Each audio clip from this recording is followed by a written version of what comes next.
and welcome back to my channel. So today I am doing a kind of outlandish theory video. I'm going to be doing it in two parts again as I did with my White Walker video. I'm going to be doing part 1 history, second part theories. So if you've already heard the history or you're not interested, I will leave a little annotation around here so you can just skip forward to the theories. I'm going to be talking about a mystical creature, kind of mythical creature even, because at the moment I'm doing a series on my channel called a creature series behind Game of Thrones and A Song of Ice and Fire. So I've uploaded the first one, which is a mystical creatures of Westeros video. I will be doing mystical creatures of Essos and mythical creatures in the A Song of Ice and Fire world. So it's kind of little 3-part series I'm doing, and I wanted to talk about this creature separately, just because it's kind of mystical, it's kind of a bit of a crazy creature, and there's not a lot known about it, so I will be talking about the history as much as I can, and then I will be going into my theories behind it. And again, I do just want to disclaim at the start of this video that none of these theories are mine. I find them online, I find them on social media. I do not create these theories. Unless I explicitly state that I have come up with this theory, then I did not. I have found it somewhere and I want to give my opinion on it. So I'm never claiming them as my own. Also, with all the history, I do all my own research. I don't just copy and paste from Wikipedia.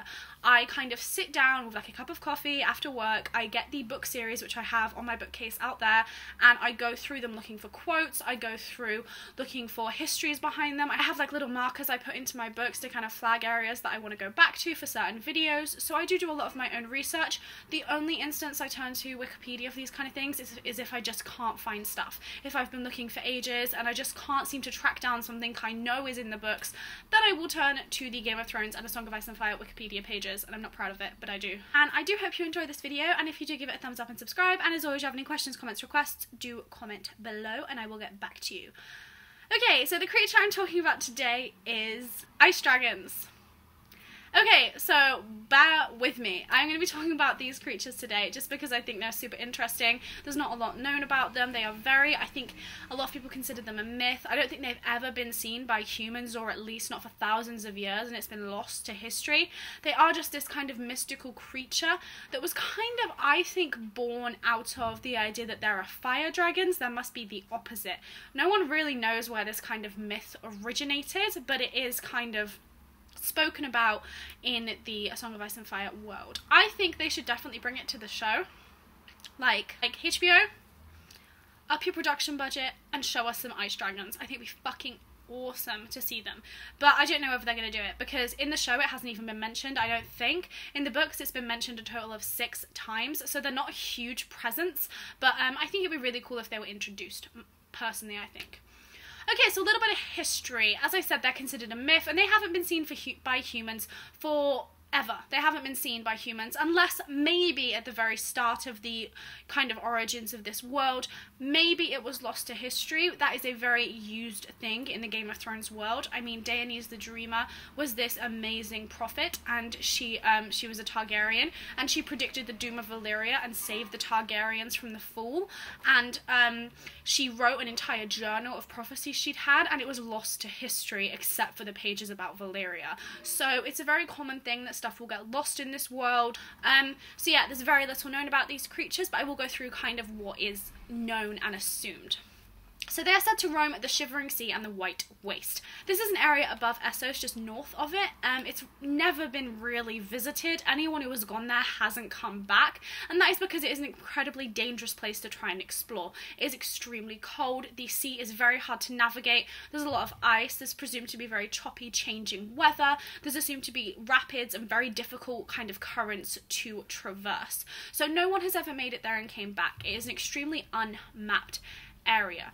In the Shivering Sea, there are rumours of spirits. Some people say that the drowned god travels there to bring ships down in the middle of the night. No boats travel there. People who have tried to go and explore this place have never come back. There are no kind of written words on this area. It's just kind of known from what we can see and kind of assumptions based by maesters and stuff. There's no real solid concrete evidence about what this area contains.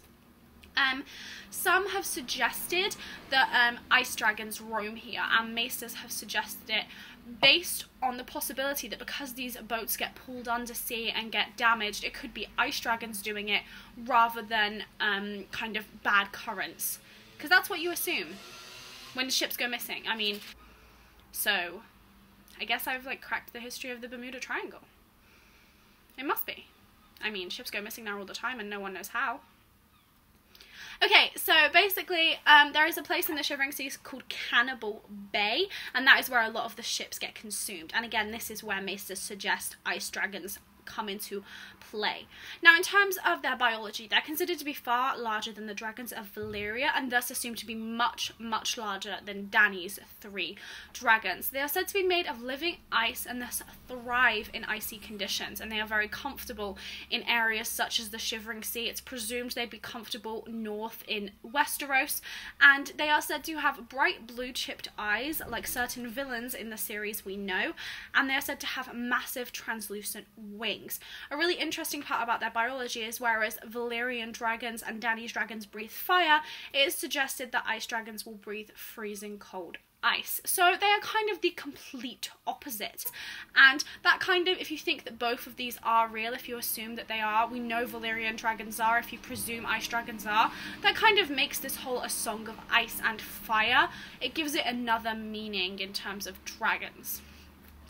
Okay, so it's suggested they're not closely related to the Valyrian dragons or Dany's dragons, but they probably have the same magical origins and the same magical forces propelling them. They probably started off somewhere the same and then kind of descended in very different paths, but the idea is the magic behind them is probably very similar because they are, at core, both dragons. Now, they have been spoken about in the books. I do not think they've been mentioned in the show. Apologies if I am wrong, but as far as I'm aware, John has spoken about them in the books several times, and people have spoke about the constellation in the skies looking like an ice dragon.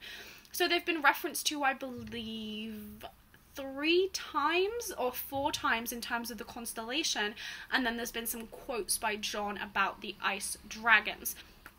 Okay, so they've been mentioned in passing, which would suggest they're not that important, but remember who we're dealing with. This is George R.R. Martin. He foreshadows fucking everything, okay? So I think that even them being mentioned makes them something worth talking about and makes them important. Okay, so we know that kind of there's very little known about them, and again, they are presumed to be by most people a myth, but I'm going to go into some theories about possibly where they may be at the moment, how we might explain why they haven't been seen, various things like that. And again, I did not create these. I kind of found some online and then I kind of pieced bits together, kind of using my own opinions. So the core of these theories will be other people's, but a lot of the opinions on top are my own. Okay, so the first thing could be that they're going to be used, this is a very common theory, they're going to be used in the battle with the White Walkers. So even though the White Walkers are extremely strong, and I spoke about this in my White Walker video, which again I will link below, even though they're extremely strong and hard to kill, it is presumed that Dragonfire will make short work of them. This is because they can be defeated by Dragonglass and Valyrian Steel, and it's suggested by some the method of creating Valyrian Steel is that it's imbued with Dragonfire. So it would presume that direct Dragonfire would make short work of them, and at the very least would make very short work of the whites. So it's presumed to kind of even up this fight that ice dragons may come into play. At the moment, things seem to be too easy in this battle with the dead. Dany's coming to Westeros, probably going to conquer the south, probably will team up with Jon, White Walker's dead, job done. I think that's a little bit too easy. I mean, I know dragons are still going to struggle in the snow and in snowstorms and everything, I totally get that, but I still think it's too easy to just dragons fix everything, and I think they need this opposing force, which could be in the ice dragons. So it's presumed they might be controlled by the White Walkers. Say there was one big ice dragon, the Night's King might ride him, and then there is the fact they have very physical similarities. They both have blue crystal eyes, they're both very white, they're very closely linked to winter and thrive in cold conditions. We know the White Walkers have been hiding out in the lands of always winter. It's possible been suggested by some that dragons could be hiding with them. They're already in Westeros and they are hiding in the lands of always winter, waiting for the White Walkers to make their full-scale invasion to then join the fray. So there's a lot of different kind of reasoning they could power of the White Walkers, and I think it's no mistake that they're extremely similar beings. Again, blue eyes, cold, all this kind of stuff I think was done deliberately. And it would result in a battle of ice and fire, which is kind of the whole theme behind the books and the show. Okay, so moving on from that theory, the idea of them pairing up with the White Walkers, which is the most obvious theory by far, but again, I think really interesting. So the next theory is, okay, this has been mentioned again a lot of times, and please, this is a bit of a crazy theory. I mean, it's not really, but you know what, fuck it, I'll talk about it anyway. So the idea is, bear with me. The idea is that a giant ice dragon lives inside the wall. Let's just digest that.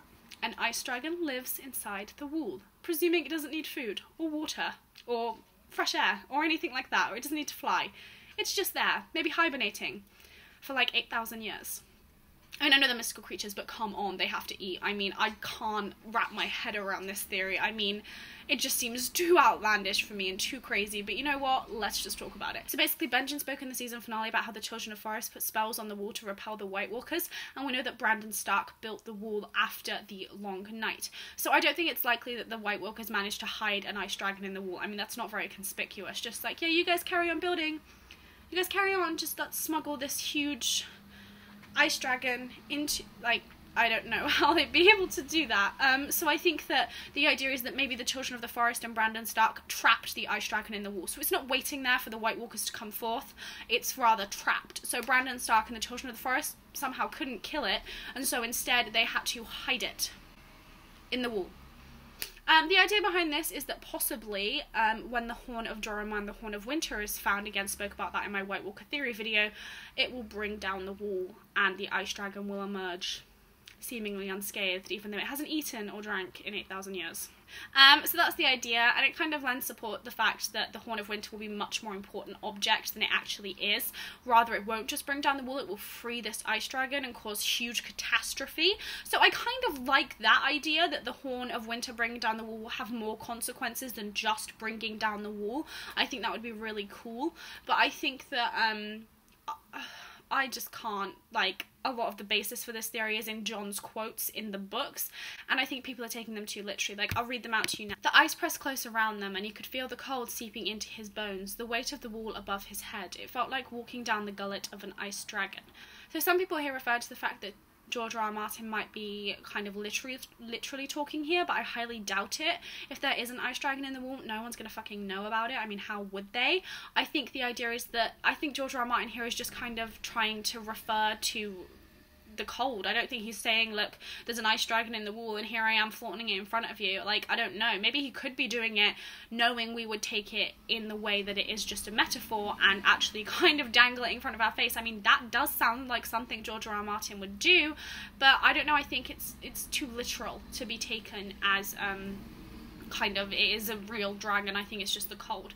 There is another quote: the road beneath the wall was as dark and cold as the belly of an ice dragon and as twisty as a serpent.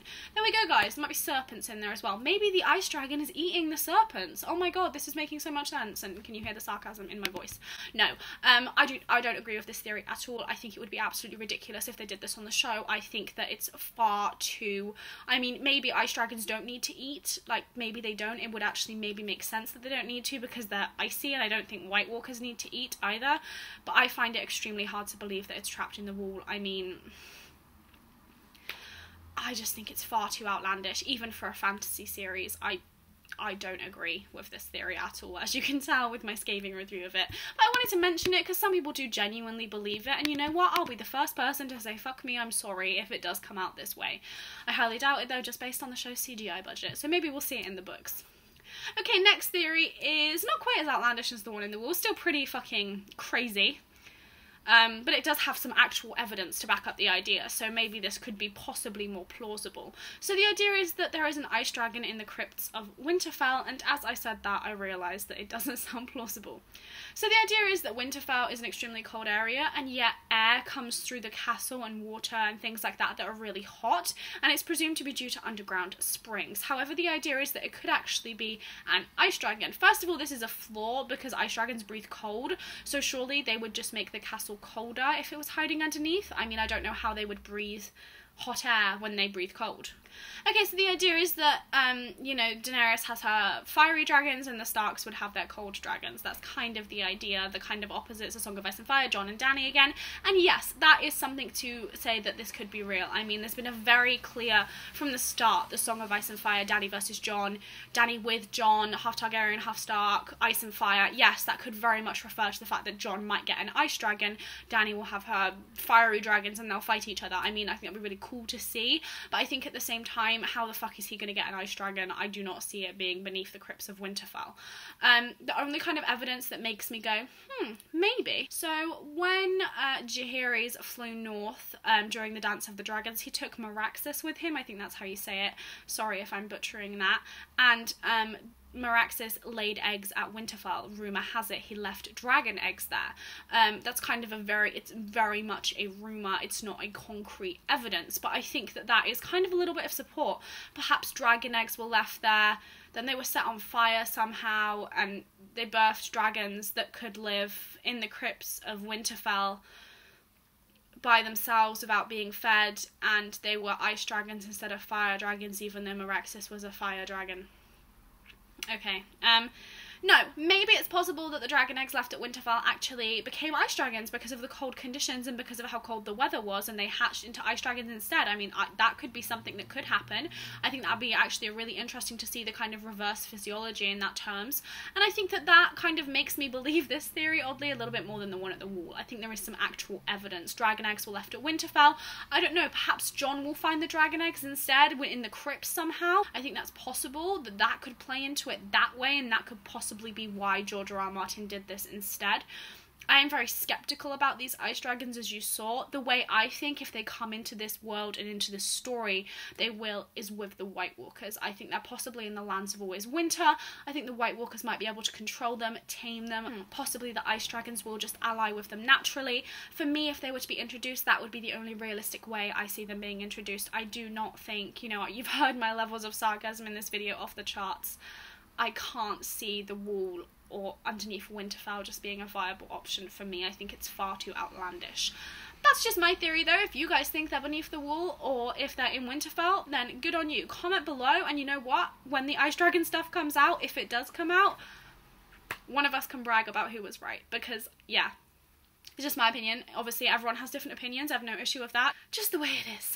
Okay, so I do hope you enjoyed this video, guys. And again, I'm sorry for my scathing tone the whole way through. I couldn't stop myself. And as always, if you have any questions, comments, requests, do comment below. And please do not take the fact that I do not believe these theories as a negative thing. Please feel free to comment below if you believe them. This is just my opinion. I am a very kind of cynical person, and I think that it would be a kind of ridiculous thing to include, but you know what, it's a fantasy novel, so possibly George R.R. Martin will find a really cool way to write them in that could be very plausible, and I think if anyone could do that, it would be George R.R. Martin.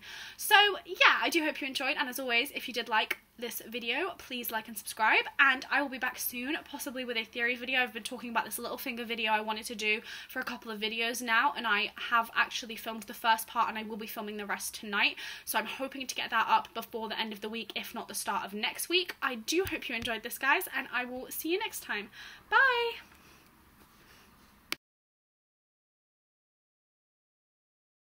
So this is an area above Ethos, just during the Dance of the Dragons. Meraxes, I think is the name of the dragon, went north with his rider to get support for Queen...